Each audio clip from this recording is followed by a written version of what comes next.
来看云林的高溪、樟湖、草岭地区，100多公顷的地形因为欠水，受灾是真严重。讲迄个地叶甲挽起来一蕊就脆糊糊，恐惊无村仔地会当来收成。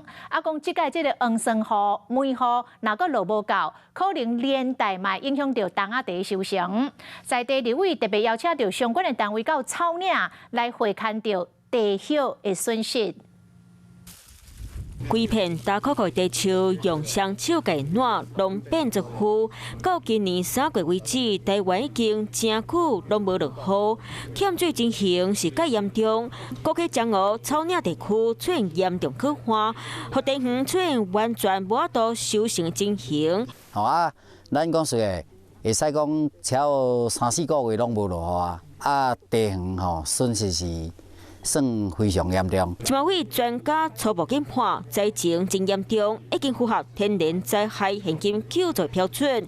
高溪乡长嘛讲，灾损的统计已经在进行，香港所卖税启动申请的流程。欠水影响到各行各业，面对即卖气候，看天食饭的农民心情是真郁卒。 嗨，我是庄宇杰。想要看到更多的新闻内容吗？赶快订阅华视新闻的 YouTube 频道，并且开启小铃铛，跟着宇杰一起看新闻吧。